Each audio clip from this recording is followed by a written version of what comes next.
اخر اخبار كرة القدم النهارده طبعا كله بيتكلم على حفلة كاف اللي هي احسن لاعب في افريقيا. الحفلة اللي هتتذاع بعد ساعة او ساعتين اعتقد.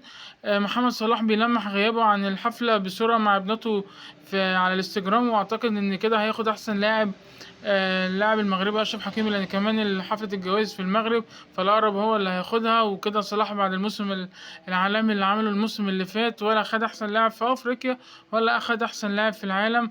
مظلوم بصراحة محمد صلاح السنة اللي بسبب موسم السنة اللي فاتت ده، معرفش ايه الظلم ده.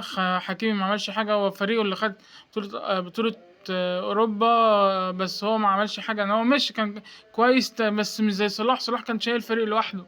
بس مبروك هيبقى الحكيمي بقى، وهيبقى صلاح هارد لك ليه.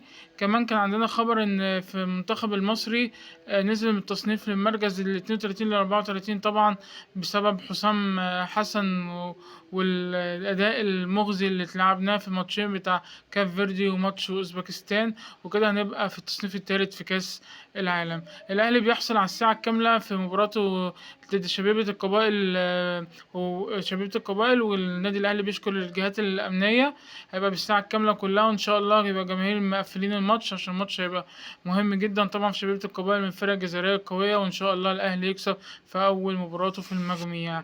كمان نادي الزمالك بيعلن موافقه الامن على حضور 76 الف مشجع من جماهير في مباراه زيسكو الزامبي، وان شاء الله برضو الزمالك يبقى جماهيره كلها مليانه الاستاد ويكسب مباراته الاولى في المجموعات. كمان ابراهيم دياناتي اللاعب مهاجم السنغالي يوافق على انضمام النادي الاهلي.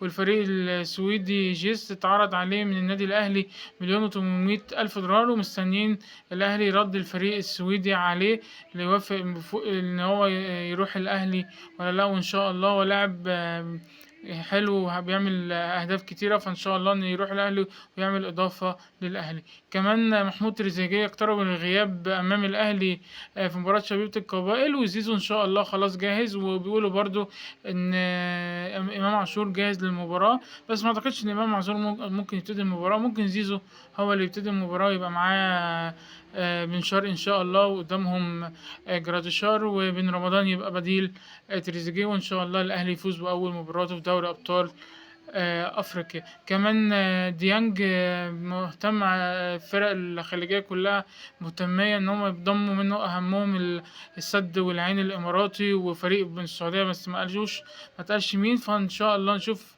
هيكمل في الاهلي ولا هيروح فريق خليجي. كمان